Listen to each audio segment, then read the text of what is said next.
இந்த காணொளியில் நாங்கள் ஒரு மிகவும் முக்கியமான ஒரு விடயத்தை பற்றி பார்க்க போகின்றோம். என்ன விடயம் அப்படின்னு கேட்டிங்கன்னா, யாழ்ப்பாணம் புங்குடுதீவு பகுதியில் நடைபெற்ற ஒரு கொடூரமான சம்பவம். நீங்கள் எல்லாருமே அறிந்த ஒரு சம்பவம் தான்.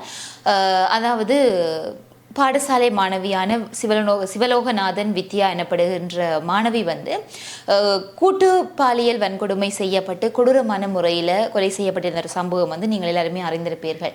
இப்பொழுது எதற்காக இந்த சம்பவத்தை பற்றி கேட்கிறீர்கள்? முடிந்த சம்பவத்தை பற்றி கதைத்து மீண்டுமாக அதோட தொடர்புடைய உறவினர்களை அவர்களுடைய உறவினர்களுக்கு மீண்டுமாக நீங்கள் கவலையை ஏற்படுத்தக்கூடாது என்கின்ற கேள்வியை நீங்கள் எல்லாருமே முன்வைப்பீர்கள் என்றது எனக்கு தெரியும். ஆனால் அவர்கள் எல்லாருமே ஒன்றை விரும்ப மாட்டார்கள் என்று நினைக்கிறேன். அதாவது இந்த சம்பவத்துடன் தொடர்புடைய குற்றவாளிகள் விடுதலையாகி வெளியில வர வேண்டும் என்பதை அவர்கள் யாருமே ஆதரிக்க மாட்டார்கள், யாருமே விரும்ப மாட்டார்கள் என்றதை நான் நினைக்கின்றேன். அவர்கள் மட்டுமல்ல, பொதுமக்களாக இருக்கக்கூடிய நாங்களும் கூட அதை விரும்ப மாட்டோம் என்றுதான் என்னுடைய கருத்து. நீங்கள் என்ன நினைக்கின்றீர்கள் என்பது எனக்கு தெரியவில்லை. ஆனால் இப்படி இருக்கின்ற பொழுது இந்த ஒரு சம்பவத்தில் அவர்கள் குறிப்பிட்ட குற்றவாளிகள் நாங்கள் தப்பை செய்யாதவர்கள் மாதிரியும் தங்களுக்கு வழங்கப்பட்ட தண்டனைகள் தவறு என்கின்ற மாதிரியுமாக சொல்லி அந்த வழக்கில் இருந்து தப்பித்து வெளியே நடமாடுகின்றது அனைவருமே ஏற்றுக்கொள்ளக்கூடிய ஒரு விடயமாக இருக்காது. ஆகவே அதற்கு எதிராகத்தான் அதாவது அவர்களுடைய விடுதலைக்கு எதிராகத்தான் உறவினர்களும் சரி மக்களும் சரி போராடுவார்கள். ஆகவே குறிப்பிட்ட இந்த ஒரு விடயத்தை பற்றி குரல் கொடுக்கிறதுல எந்த ஒரு தவறும் இல்லை என்றது என்னுடைய கருத்து. அதற்காகத்தான் இந்த ஒரு விடயத்தை நான் உங்களுக்கு பதிவு செய்கின்றேன். தற்பொழுது இந்த வித்யாவினுடைய வழக்கு தொடர்பாக ஒரு புதிய திருப்பமோ அல்லது புதிய ஒரு அறிவித்தல் ஒன்றோ கிடைத்திருக்கின்றது என்று சொல்லலாம். ஆகவே என்ன விடயம் என்றதை நாங்கள் இந்த காணொலியிலே பார்க்கலாம். வணக்கம், நான் உங்கள் சங்கவி.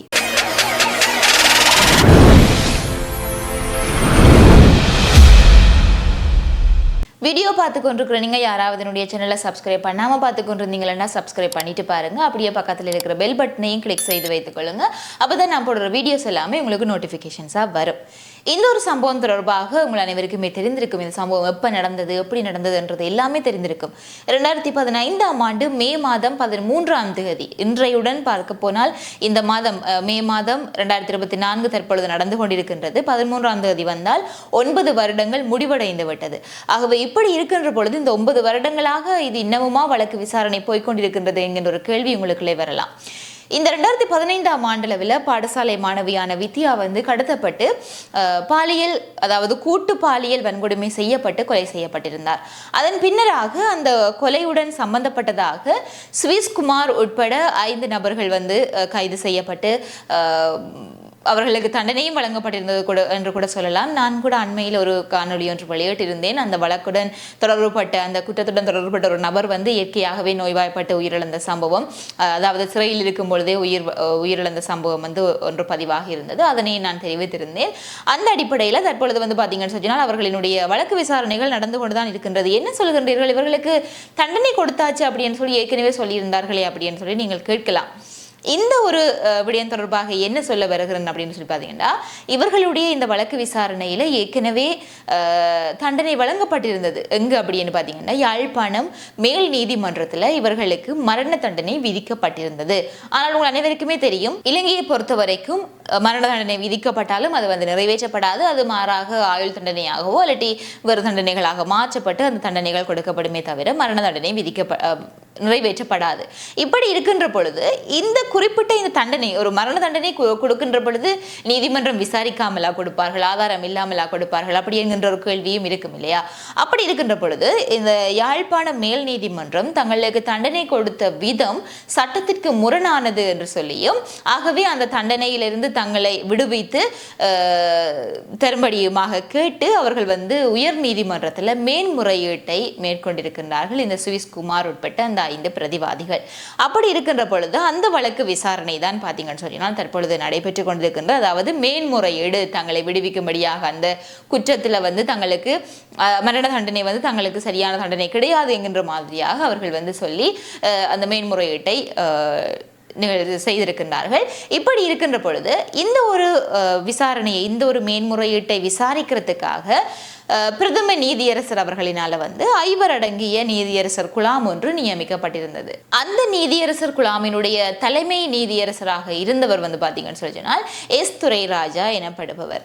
அவர் வந்து திடீரென தான் அந்த குழாமிலிருந்து அந்த விசாரணையிலிருந்து விலகிறதாக அறிவித்திருக்கின்றார். இந்த அறிவித்தல் எப்பொழுது அவர் சொல்லியிருக்கிறார் அப்படின்னு பார்த்தீங்கன்னா, நேற்றைய தினம் இந்த மேன்முறையீட்டு வழக்கு வந்து விசாரணைக்கு எடுத்துக்கொள்ளப்பட்டிருக்கின்றது. அந்த வகையில் இந்த மனுக்கள் வந்து எஸ் துரைராஜா மற்றும் யசந்த கோதாகொட, AHMD நவாஸ், ஷிரான் குணரத்ன மற்றும் பிரியந்த பெர்னாண்டோ ஆகிய 5 பேர் கொண்ட உயர் நீதிமன்ற அமர்வு முன்னிலையில தான் அழைக்கப்பட்டிருக்கின்றது.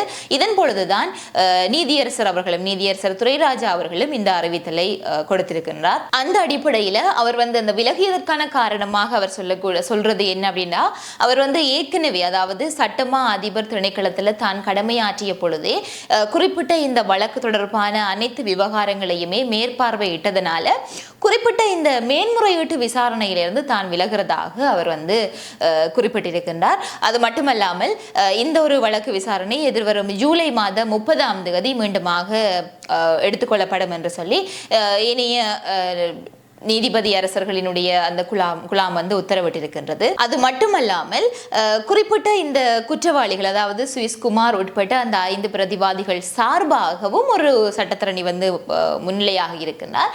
அந்த முன்னிலையான சட்டத்தரணி வந்து குறிப்பிடுறது என்ன அப்படின்னு சொல்லினால், இந்த வழக்கு விசாரணை கடந்த 6 வருடங்களாக தாமதமாக இருக்கிறதாகவும், என்னை பொறுத்த வரைக்கும் அந்த மேன்முறையீட்டு அவர்கள் செய்தே 6 வருடங்கள் வந்து அந்த ஒரு வழக்கு விசாரணை சென்று கொண்டிருக்கின்றது. அதுக்கு காரணம் வந்து மாணவி வித்யா அவர்களினுடைய வழக்கு விசாரணை தொடர்பான அனைத்து விடயங்களும் வந்து மொழிபெயர்ப்புகள் வந்து உரிய முறையில் கிடைக்கப்பெறாத காரணத்தினால இந்த ஒரு வழக்கு விசாரணை தாமதமாகி கொண்டிருக்கிறதாக அவர் அந்த இடத்துல குறிப்பிட்டிருக்கின்றார்.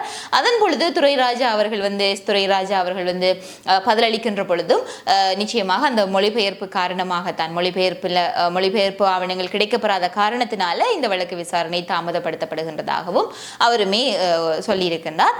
இப்படி இருக்கின்ற பொழுது அந்த இடத்துல வந்து குறிப்பிடப்பட்டிருக்கிற உத்தரவு என்ன அப்படின்னு பார்த்தீங்கன்னா, இந்த மொழிபெயர்ப்புகள் மிக விரைவிலேயே அதற்கான காரணமும் கூட மொழிபெயர்ப்புகள் தாமதமாகிறதுக்கான காரணம் மொழி பெயர்ப்பாளர்கள் அங்கு பற்றாக்குறையாக இருக்கிறதுனால இந்த ஒரு பிரச்சனை இருக்கிறதாகவும், ஆகவே அந்த பற்றாக்குறையை நிவர்த்தி செய்து மிக கூடிய விரைவிலேயே அந்த ஆவணங்கள் எல்லாமே கிடைக்கப்பெற வேண்டும் என்கின்றதையும் வந்து அவர்கள் அந்த இடத்துல குறிப்பிட்டிருக்கின்றார்கள். ஆகவே அந்த ஒரு ஆவணங்களுடன் உரிய மொழிபெயர்ப்புகளுடன் எதிர்வரும் ஜூலை மாதம் 30ஆம் தேதி மீண்டுமாக இந்த மேன்முறையீட்டு விசாரணை எடுத்துக்கொள்ளப்பட இருக்கின்றது. ஆகவே இந்த மேன்முறையீடுகள் சரிபார்க்கப்பட்டு ஒருவேளை இல்லை அவர்கள் வந்து விடுவிக்கப்படலாம் என்று சொல்லுவார்களானால் அவர்கள் வந்து விடுதலை ஆவார்கள், அவர்கள் வெளியிலே சுதந்திரமாக நடமாடுவார்கள். ஆகவே இது எல்லாமே நிச்சயமாக இறந்து போன வித்தியாவிற்கான ஒரு நீதி கிடைக்கிறதாக அமையாது. நிறைய சம்பவங்கள் நாங்கள் அண்மையிலே எங்களுடைய தமிழர் பகுதியிலே அறிந்து கொண்டிருக்கின்றோம். எனக்கு தெரிந்த வரைக்கும், எனக்கு நினைவு தெரிந்து நான் முதல்ல உங்களுடைய தமிழர் பகுதியில் நடந்த ஒரு சம்பவம் என்று சொல்லி இப்படியான ஒரு சம்பவம் என்று கேள்விப்பட்ட முதலாவது சம்பவம் இந்த வித்யாவினுடைய கொலை சம்பவம் தான். அதன் பின்னராக அண்மையில நான் நிறைய விடயங்களை கேள்விப்பட்டிருக்கின்றேன். இந்த மன்னாரிலே நடைபெற்ற விடயங்கள், சிறுவர்களுக்கு இப்படிய சம்பவங்கள் நடக்கின்ற பொழுது நிச்சயமாக அது எல்லாமே நினைத்து பார்க்க முடியாத அளவுக்கு இருக்கின்றது. அது மட்டுமின்றி அது தொடர்பான குற்றவாளிகள் வந்து தப்பிக்கின்றதும், அது மட்டுமல்லாமல் சட்டத்தின் முன்னிலையும் கூட அவர்களுடைய சட்டத்தரணியினுடைய வாத திறமையினாலேயோ எண்ணத்தாலேயோ அவர்கள் வந்து தப்பிக்கின்ற பொழுது நிச்சயமாக ஏன் இவ்வாறெல்லாம் நடக்கின்றது, இவ்வளவு ஆதாரங்கள் இருந்தும் ஏன் இவர்கள் தப்பிக்கின்றார்கள் என்கின்ற மாதிரியாக தான் எண்ண தோன்றுகின்றது. ஆகவே அந்த வகையில் இந்த வித்யாவினுடைய வழக்கிலையும் அப்படி ஏதாவது நடந்து விடுமா? ஒரு 10 வருடங்களாக இந்த சம்பவம் நடந்து விட்டாலும் இன்னமுமே நீதி கிடைக்காத மாதிரியாகத்தான் இருக்கின்றது. மீண்டும் அவர்கள் மேன்முறையீடு செய்து இந்த விசாரணைகள் நடைபெற்றுக் கொண்டிருக்கின்றது என்றால் இதனுடைய முடிவு எவ்வாறாக அமையும் என்றதெல்லாம் தெரியவில்லை. ஆகவே நிச்சயமாக தப்பு செய்தவர்கள் தண்டனை அனுபவித்தே ஆக வேண்டும். அதையும் விட வித்யா அவர்களுக்கு நீதி கிடைத்தே ஆக வேண்டும்.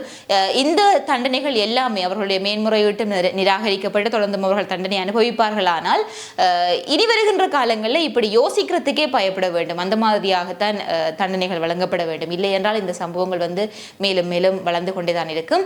ஆகவே இது தொடர்பான உங்களுடைய கருத்துக்கள் என்னன்றதை நீங்கள் கமெண்ட்ஸில் சொல்லுங்கள். இதே மாதிரி இன்னும் ஒரு காணொலியில் நான் உங்களை சந்திக்கிறேன்.